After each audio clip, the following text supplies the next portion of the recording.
Today we begin a new author, T.S. Eliot, perhaps the other of the great American modernist poets besides Wallace Stevens.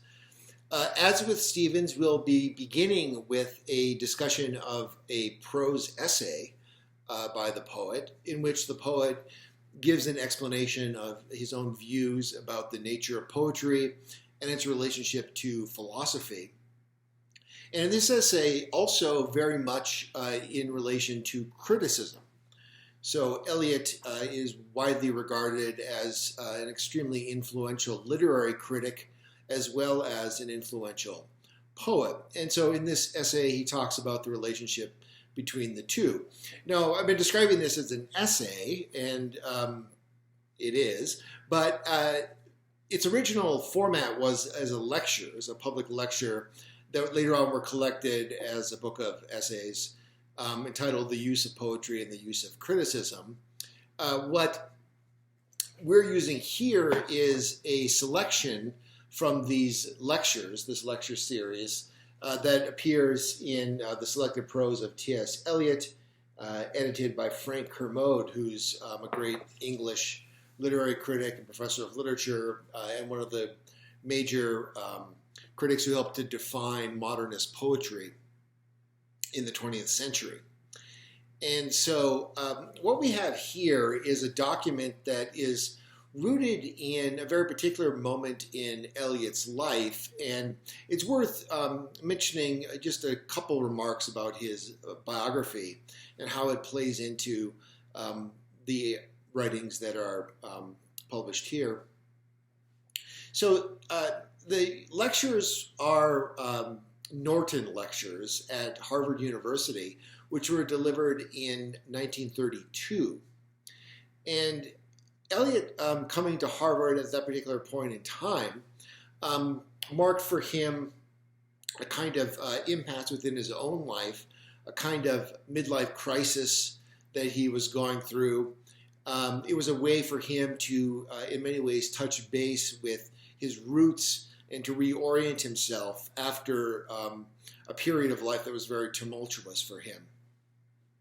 T.S. Eliot came from a long line of Eliots who were rooted originally in Massachusetts, who dated back to colonial times, who had a very influential role in the Boston area, in Cambridge, Massachusetts, where Harvard University is, and at the university itself. Although he was from a branch of the family that had, in the early 19th century, migrated out to St. Louis, Missouri, where an ancestor was a minister founding a Unitarian church. Eliot was very much raised in the Unitarian tradition, which Emerson was also a part of. And for those of you with some background in the history of American religion, you know that Unitarianism has long been one of the more liberal branches of Protestant Christianity. Very reform-minded people who were Unitarian ministers were often involved in the important political causes of their day, such as abolitionism. And so Eliot was brought up with this legacy that went back really centuries of a certain sort of very civilized, urbane, liberal, socially responsible culture. And as a young man, he went to Harvard, which is the family tradition, and studied modern science, anthropology, and philosophy, eventually ending up in the doctoral program in philosophy at Harvard.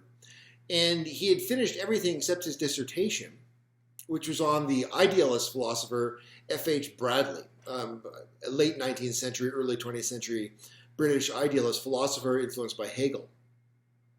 And at that time, Eliot went over to Britain to study at Oxford and never returned, in part due to the interruption of transatlantic travel caused by World War I, where you had the U-boats and there was a danger of transatlantic vessels flying the British flag or the American flag later on being potentially sunk.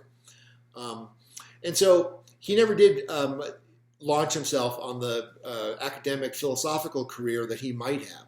But that serves to give you an indication that, as with Stevens, Eliot was someone who was deeply steeped in the philosophical milieu of his time. He was preparing to be a professor of philosophy of his time. He was studying with the same sort of philosophers during the Golden Age at Harvard, as well as Stevens was. And so Eliot became a poet as a kind of divergence from what everyone expected him to do and to be, a kind of respectable bourgeois academic. And instead, he became a kind of freelance poet and a respectable banker in London, where eventually he obtained British citizenship and was married and sort of settled down, and became in the 1920s and somewhat earlier, gradually one of the most influential, if not the most influential, poets in the English language.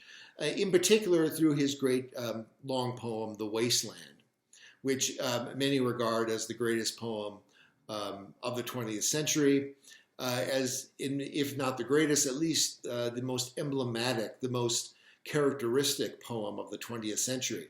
This poem describes this situation of modern nihilism, as Nietzsche would describe it, a state of loss of belief, a state of a lack of moorings and cultural center, and our modern responses to this poem. And there's a lot that can be said about this. This is something that would take several weeks, I think, to go through carefully. But it was that poem, and as well as others, that established Eliot's reputation. What we're going to be looking at is picking up Eliot's thought and poetry at a period after this crisis in his life, when his poetic output had fallen off, when his marriage had fallen into a severe state of disrepair.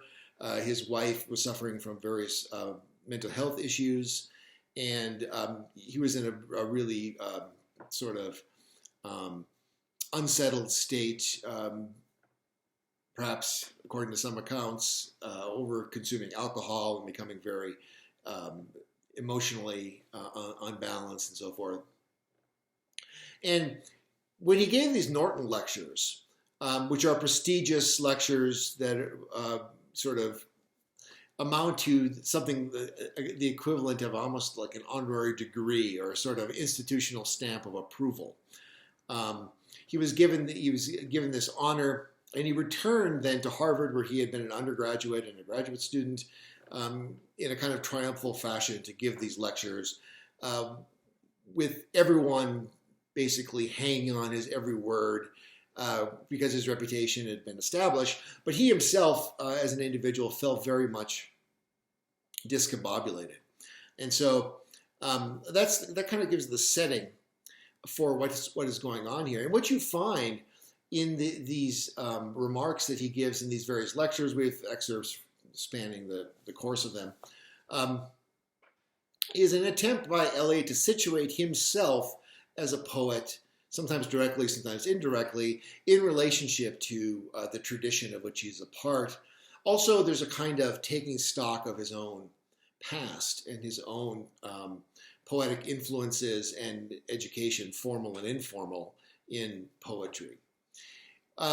What emerges from this is, in many ways, an affirmation of characteristic themes of modernism, themes that were summarized in an earlier video where I talked about the breaking with tradition, or the problematizing of tradition, the concern with impersonality and objectivity in poetry, the recalibration of the social role of poetry, or lack thereof, and a kind of acknowledgement of the sort of lack of a settled social position for the poet, a lack of any kind of straightforward answer to the question of what is the use of poetry. So, the lectures are entitled The Use of Poetry and the Use of Criticism, but ultimately it's kind of a misnomer, because there isn't one use of poetry that he believes we can rely on with any kind of assumption of unanimity or of opinion. That there are many different uses of poetry, and there's very much a modern sense of the temporariness of any use that poetry has in any particular historical era, a sense of the flux of time and the way in which change and development are sort of the constant hallmarks of poetry. And so there you see a kind of commonality with Stevens, who also had a very keen consciousness of the changeableness, the way in which poetry is relative to particular epochs and the like. So finally, there's a consciousness and a conscious awareness, and this has much to do with the nature of Eliot's poetry itself, as we'll see in reading Ash Wednesday, of the problem of obscurity and difficulty in the poem.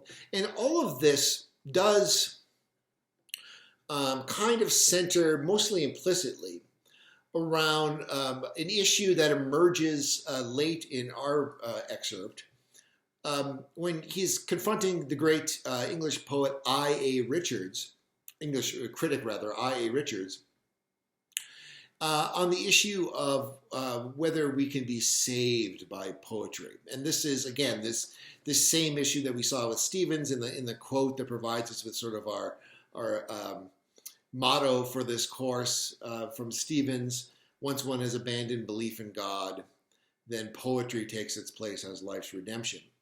And this idea we also find expressed in Richards, and the idea that poetry can save us, which is connected by Richards in a passage that Eliot excerpts and comments on with Eliot's own great poem, great masterwork, The Wasteland, which doesn't obviously seem like a poem that's going to do much saving.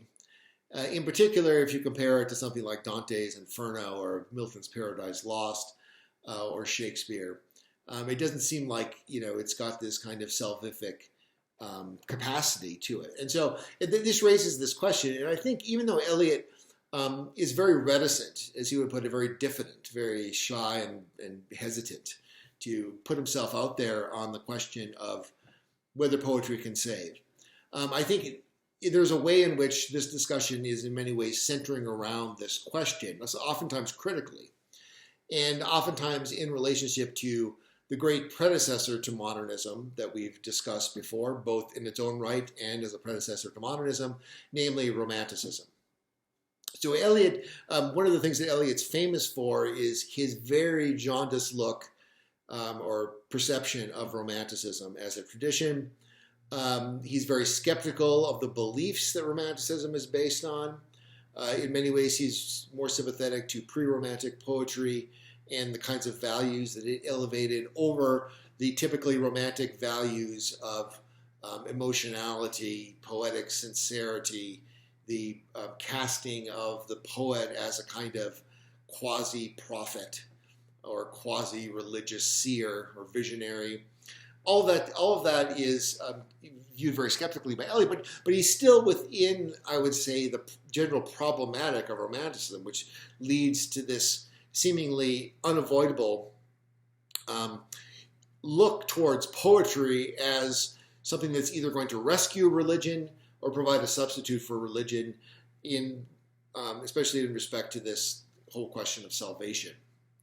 And so this piece then, again, can be put alongside Stevens' piece, as well as alongside the earlier Romantic discussions that we looked at. In particular, Eliot is self-consciously comparing what he's saying here with Percy Shelley's defense of poetry.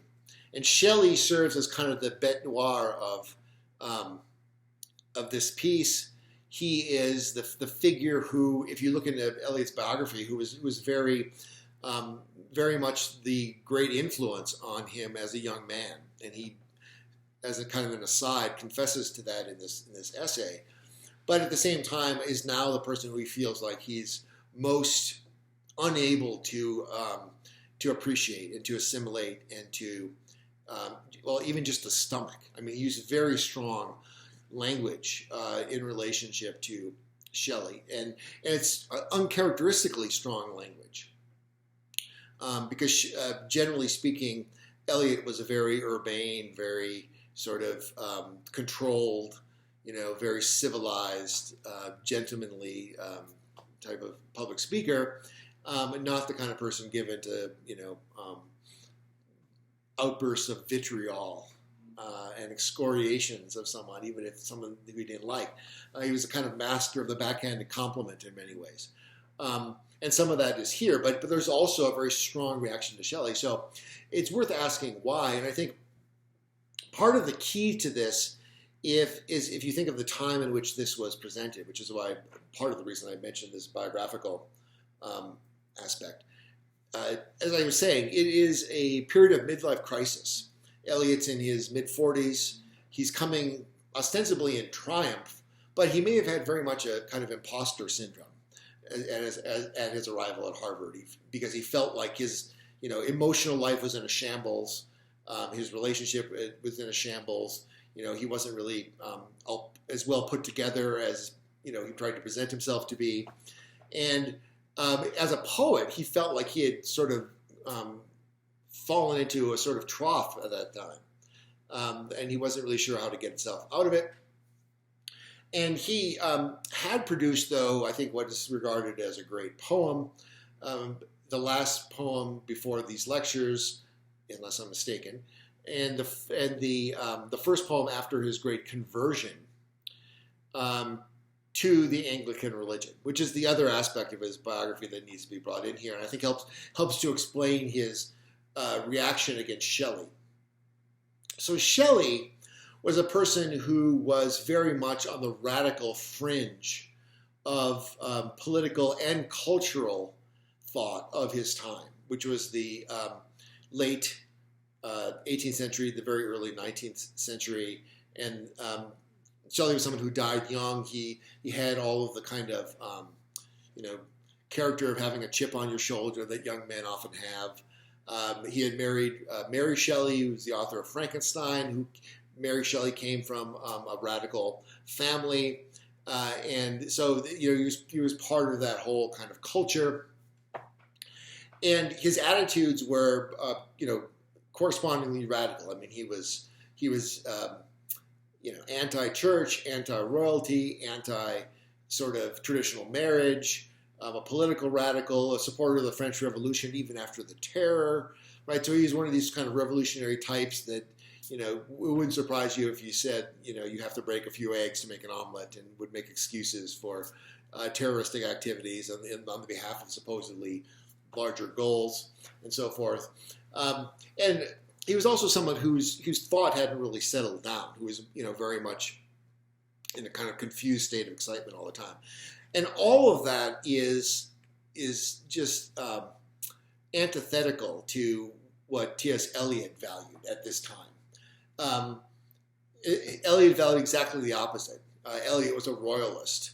He believed in the British monarchy. He became a British citizen.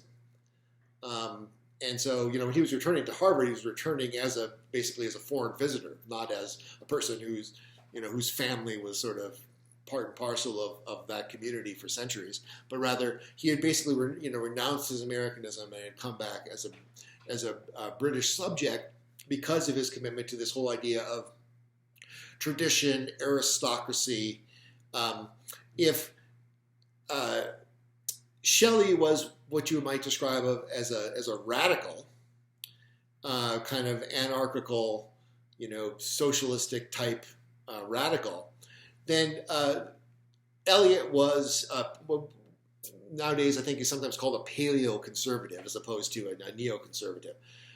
Because he was the kind of conservative that isn't so much concerned with free markets and free enterprise and low taxes and that kind of stuff, as he is with the idea of an organic traditional community and the importance of tradition and the importance of people sort of knowing the social role that they've been assigned and staying within their role and not sort of not hubristically attempting to rise above their station, having a sense of the different levels of society, and the traditions, and all that one went along with this desire for meaning, for a sense of rootedness, that a connection to the land and its tradition and its history and its past, that you can see in its architecture. And of course, it's the traditional religion is part of this.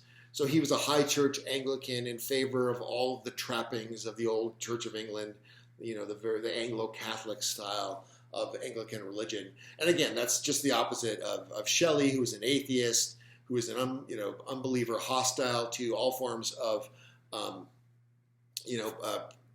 priesthood and priestly hierarchies and clericalism of all kinds. And of course, in that particular milieu, you had the French Revolution going on, which was often just a brutal, savage, litany of atrocities against the church and aristocrats and so forth, as a kind of backlash and revenge. And so that's kind of the background, the context in which he's writing this stuff. And in many ways, the discussion of Shelley, which forms the centerpiece of our excerpt from these lectures, is a kind of center or fulcrum around which they turn. Frank Kermode, who I'm assuming was the editor that made these selections, knew what he was doing, and he understood that this was kind of the crux of what Eliot had to get off his chest. But for our purposes, that provides a very nice point of comparison and to draw into contrast the one kind of romanticism, because there are different differences between, say, Wordsworth and Shelley, although they're very compatible in a lot of ways, and so is Emerson. Between romanticism and modernism, which is still deeply indebted to romanticism, but is even in its break with tradition is much more a break with immediate tradition, the immediate tradition of the kind of romantic paradigm that it was inherited from the preceding century, in an attempt kind of within a modern context, at least for Eliot, to reconstitute an earlier tradition. So things get a little bit complicated here. It's to say that modernism is a break with tradition doesn't necessarily mean in every case that it involves a break with all aspects of tradition, an attempt to do something totally new. And in Eliot's case, I think it's a break with tradition, but largely in the sense of a break with romanticism in favor of a kind of return to aspects of earlier tradition. But inevitably, the earlier tradition is not going to be recovered just the way it was in the past. It's going to have to be recontextualized in a new modern setting, and that's also something that Eliot, I think, is very, very well aware of and is concerned to do. So let's just look at some of the highlights of the essay here.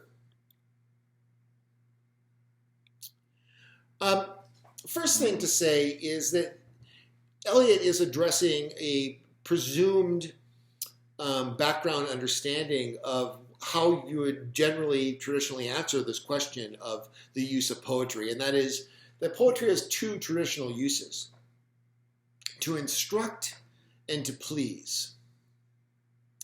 And often the combination is the unique value that's attributed to poetry, that it instructs by pleasing. So it can make arduous or tedious truths more palatable or exciting or attractive or beautiful. Like a spoonful of sugar makes the medicine go down. Not that bit of doggerel, but the idea of it is that, poetry is able to present ideas that, if they were described in more straightforward theoretical or philosophical prose or moral discourse, might be difficult to accept or might just be boring. And poetry can jazz them up and make them more palatable, more interesting, right? So it instructs by pleasing.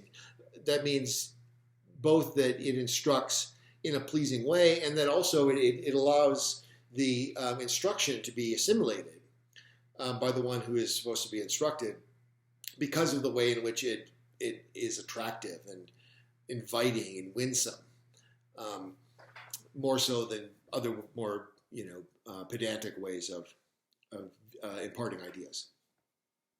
So it instructs by pleasing in that sense, and then also it pleases by instructing in the sense that it was often argued and felt that poetry softens up the soul. that it morally improves the person by perhaps imparting a kind of empathy, or at least softening the soul up for empathy or sympathy.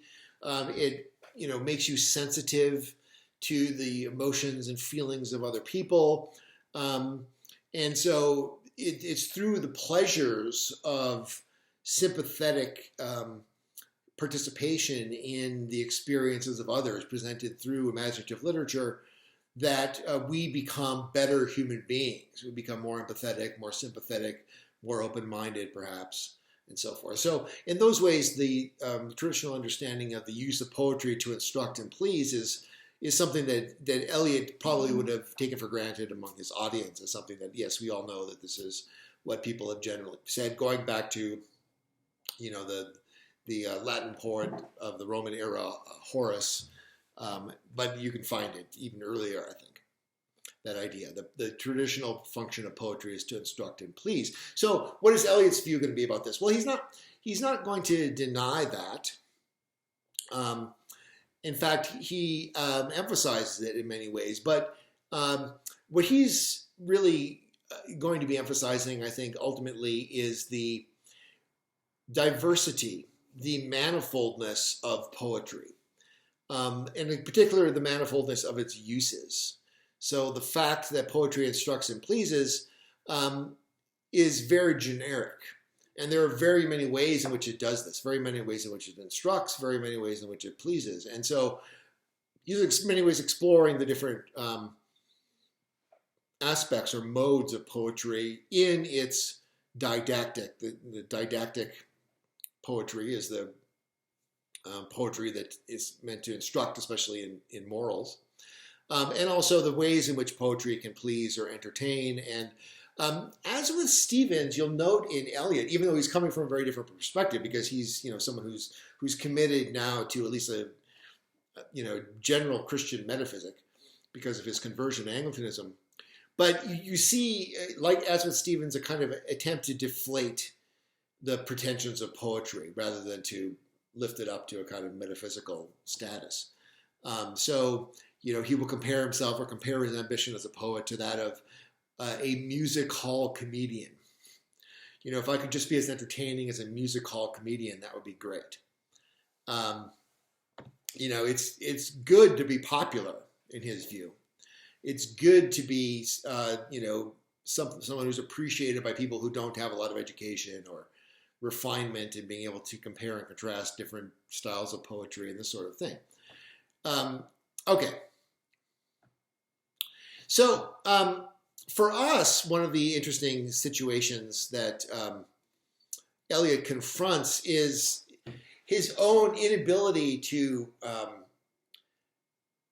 perhaps even by his own accounting, give a just judgment of Percy Shelley's poetry.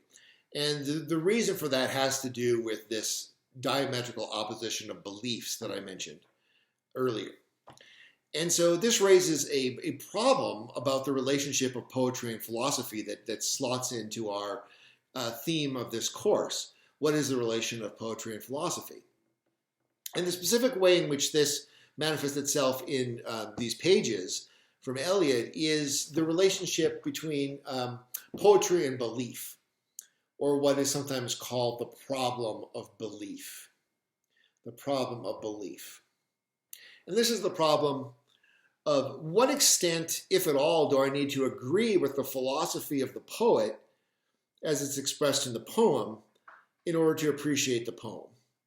What extent do I need to agree with the philosophy of the poet expressed in the poem in order to appreciate the poem? And Eliot had discussed this earlier in connection with a kind of obvious great work of poetry that raises this problem, which is one of his most admired poems, the Divine Comedy of Dante. And Dante's Divine Comedy, of course, is deeply rooted in medieval Catholic Christianity, which and its view of the cosmos and basically of the invisible world, the afterworld. And so Eliot is concerned here in this other essay on Dante with explaining how you don't really need to share Dante's religious beliefs in order to appreciate the poem and to explain sort of why that is. And with regard to another important example, Lucretius's De Rerum Natura on on nature, as it's sometimes translated, the idea that Lucretius, who is a pagan philosopher, a philosopher who is under the influence of Epicurean philosophy, which is a very naturalistic, atomistic type of philosophy, by ancient standards, an atheistic philosophy. Eliot says that, I can appreciate Lucretius even though I don't share his point of view. So why can't an atheist appreciate Dante even though the atheist obviously doesn't share Dante's Christian belief? But with Shelley, that seems to be a particular problem. And so this problem of belief is, I think, the crux of Eliot's confrontation of the question of the relationship between poetry and philosophy. So much poetry contains a kind of philosophical vision in the broad sense that would include, religious and theological worldviews, political worldviews. So that broad sense of philosophy is very much the subject matter of poetry, certainly much, if not most, ambitious poetry. And so how can we, appreciate the poem? Can we enjoy the poem if it contains or expresses a belief system that we disagree with? Or are we able to get around that? And if so, how are we able to get around that? That's one of the ways in which the relationship or the question of the relationship between poetry and philosophy arises. And so I encourage you to think about that and to think with Eliot and how he deals with that question and compare it to your own thoughts and ideas on that question. All right, so the problem of belief. All right. Let's look more closely at the essay itself now. So begin this first section, the necessity of criticism. One thing to keep in mind here is the relationship between philosophy and criticism in the modern period. So criticism here is referring primarily to literary criticism, and of course that's something we have an idea of, literary criticism. But there's a broader sense of criticism where criticism is just any sort of investigation of a subject matter that proceeds through some kind of methodical doubt. And in this respect, in the modern era in particular, criticism has often been regarded as the essence of philosophy. Philosophy is criticism. And so Eliot isn't terribly concerned to distinguish or argue for an important difference between criticism as it appears in philosophy and criticism as it appears in literary criticism. Of course, there's a narrower subject matter when you're dealing with literary criticism, but the principles of criticism and critical thinking you would expect would apply to both cases. So in the modern period, philosophy is becoming critical, and so is poetry. So is poetry. Our theme has been persistently this idea that poetry is becoming more and more philosophical in the modern period, even as in someone like Heidegger, for example, or perhaps Emerson, philosophy is becoming more poetic. Well, in Eliot's way of laying things out, I think you could see him as pointing out the way in which philosophy, which has become more and more critical in the modern period, reflects the way in which poetry also has become more and more critical. Poetry is critical. So he makes the point that the poet is really the first critic of his or her poem. Poetry criticizes itself. It is a kind of implicit literary criticism. What the choices the poet makes in selecting this word rather than that one, in filling in, or first of all, just in selecting this form rather than that one, in filling it in this way rather than that way, that's a selection and a choice that is made as a critic. And it's also the process by which the poem gets made. So criticism goes into the very fabric of the poeticizing process. So that's a point he makes. And this is especially going to be the case, he says, that when poetry ceases to be the expression of the mind of a whole people.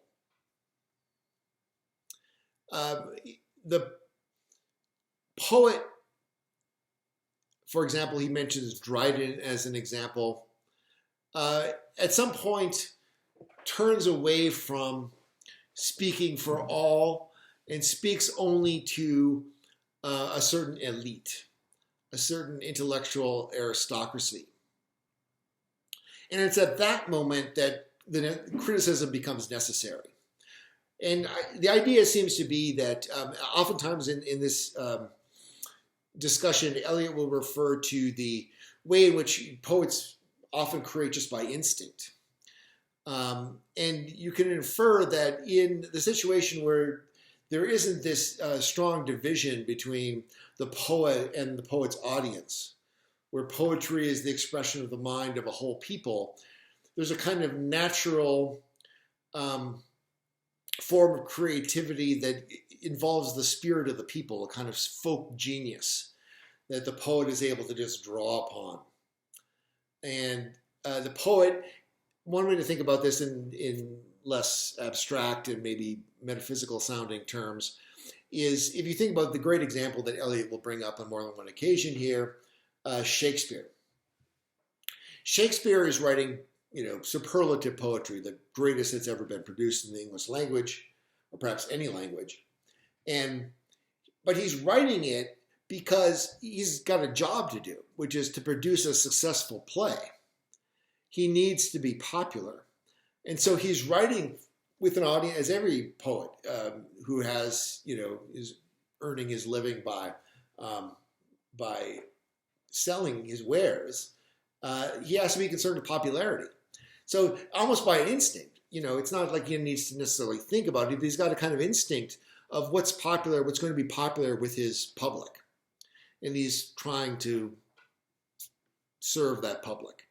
But to do that doesn't mean, producing an inferior product, because there is this kind of synergy or connection between the audience at that time and the needs of poetry at that time. But there comes a time when that is no longer the case, when poetry or art ceases to be for the people. And that is very much the modern and modernist situation, where art has become, separated from the people. And so this question of what is poetry for, the necessity of criticism, what's the use of poetry, it becomes much more central and more self-conscious, in the same way that it becomes more self-conscious in the case of philosophy. What's the use of philosophy in an era where philosophy is increasingly being replaced by science and technology? You have to have a more self-conscious idea, as a more critical idea as to what it's for. So that's one way of thinking about the way in which criticism and poetry relate. I think Eliot would say that always it's implicitly involved. There's always an implicit criticism, but it might be in the more natural situation that you find in Shakespeare, Elizabethan drama more generally, perhaps, during its golden age. This critical aspect of it is more instinctual. It's more just a kind of sense in which, maybe the sense in which, say, a comedian, Eliot likes to use this comparison with the music hall comedian, but we think of like a stand-up comedian now. The sense in which a stand-up comedian has to have a kind of rapport with the audience, right? A kind of sense of how they're responding, and is going to calibrate his timing or her timing to the way the audience is reacting and responding. And in a broader sense, the successful playwright is going to be calibrating what he's doing in relationship to this anticipation of the audience. And there's a happy state of society and culture when that is very instinctive. That's something that the poet doesn't need to really make very self-conscious. But that's not the modern situation. And this is, Eliot traces it back all the way to Dryden as an example of a poet who had a more critical response, because the poet is, or creative process, because the poet is responding to a narrower segment or elite subgroup of society. Okay.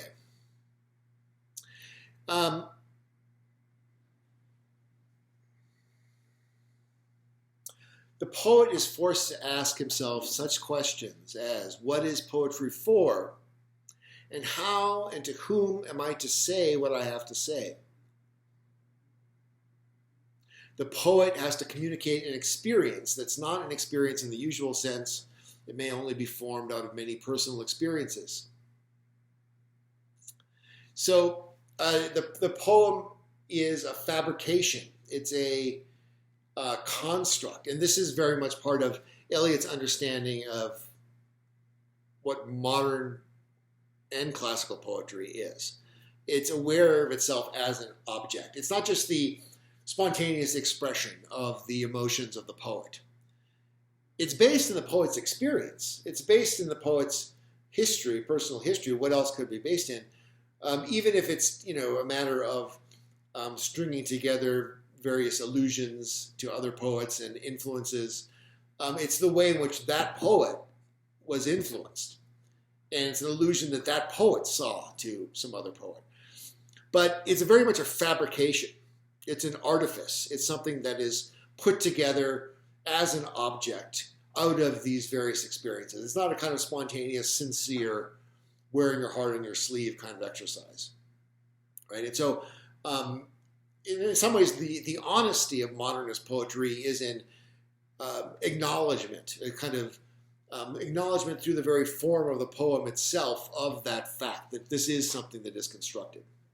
You see that very much in T.S. Eliot's poetry. Now, all this creates special problems about what the poem means, and he goes back to this issue again and again in these discussions, because the meaning isn't something that can be traced in any kind of straightforward way just back to what the poet had to say, what the poet's intention was, what the poet's heart provoked him or her to express. It's not that kind of singer-songwriter, lyricist kind of idea we have that the poet just, like Jim Croce's song, every time I tried to tell you I love you, the words just came out wrong, so I had to say I loved you in a song, right? It's not that kind of sense of like you want to understand what the poet means, you want to understand what they had at heart to say. Rather, the meaning is much more of an objective reality or fact, because it's something that is in the words and in this tradition that the poet is drawing upon in order to create a publicly and socially available meaning. And so you'll see Eliot emphasizing this idea of poetic meaning, and that has to do much with the difficulty and the complexity of the poem. Now, none of that in itself prohibits the poem from becoming popular. But the popularity is going to have to be an achieved popularity, and it's much less guaranteed. There's no longer this kind of organic synergy or connection between the poet and the playwright. To go back to that example, poet playwright, and the audience. The poet is writing without necessarily knowing what kind of audience there is for his or her poetry. The poet wants to become popular, but the state of society may not allow that or admit that. That's kind of the modern and modernist situation that the poet is in. Not able to be assured any longer of an existing audience, but having to kind of create or anticipate or hope for an audience for what they have to say. And what they have to say is very much a reflection of how they experience things. There's a kind of connection here, I think, with the objectivity in Stevens as well. The poet puts together the poem out of his or her experiences, but what the poet wants to say is something that is true and is potentially the object of a popular reception. But that has to be taken on trust. So am I seeing things in a way that other people can see them, or am I just seeing something that only I see and everyone else thinks I'm crazy? Right? So that's the situation.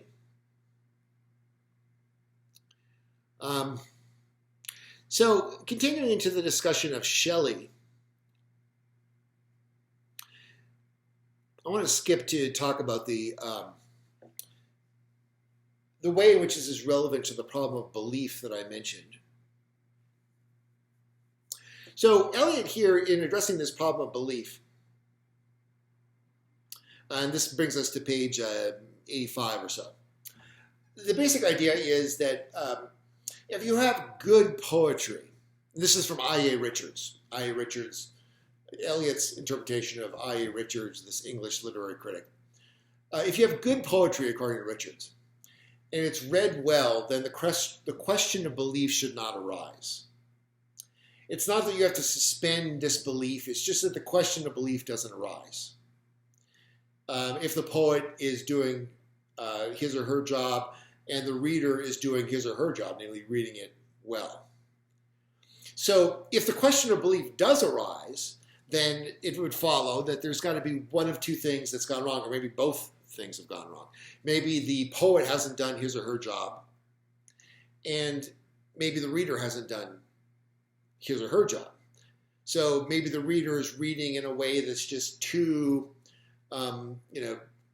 weighted down with the reader's own prejudices, or is maybe looking for something in the poem, some moral edification that the poet wasn't trying to give in the first place, or some other problem of aesthetic reception. But it could also be that the failure is with the poet, and it's pretty clear that Eliot thinks that Shelley's the one responsible for the breakdown of the connection between Shelley's poetry and Eliot's reading. So you look at page 86. Let's read a little bit of this. About 9 lines down from the top, he says,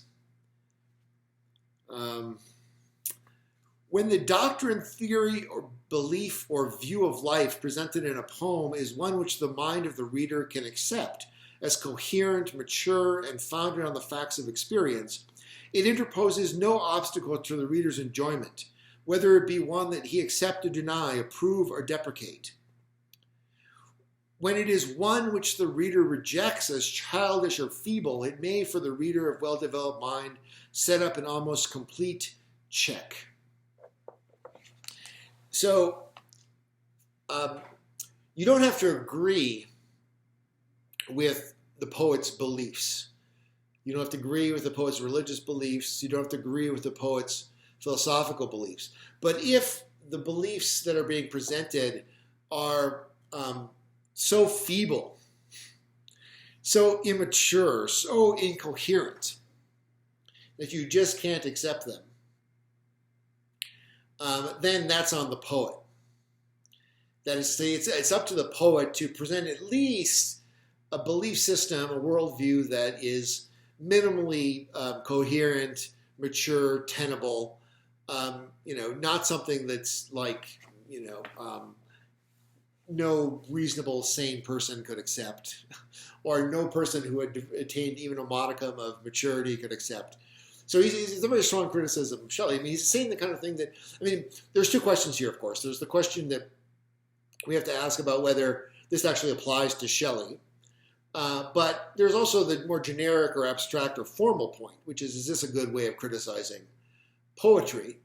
And if you think about, certainly we could probably think of some worldviews, National Socialism, for example, white supremacy, views like that, where if a poem had that kind of view expressed, we would say, look, this person is presenting a view that's just got, it's incoherent, it's got nothing to be said in its favor, so I just can't appreciate the formal qualities of the poem, even if they're considerable, because this belief suggests a kind of deficiency in the poet's level of spiritual development and attainment and mental and psychological development.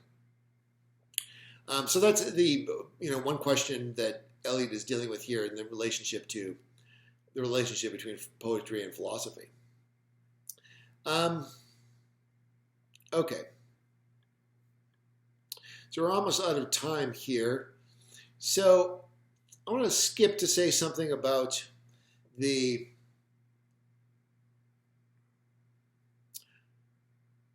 question of difficulty. I've already mentioned that Eliot is not someone who thinks that poetry has to be only for an elite. He doesn't want to be an elitist. He doesn't think that that's necessary for great poetry. Certainly Shakespeare would be a counterexample to any claim that it's necessary that a great poet only be for an intellectual aristocracy or small elite.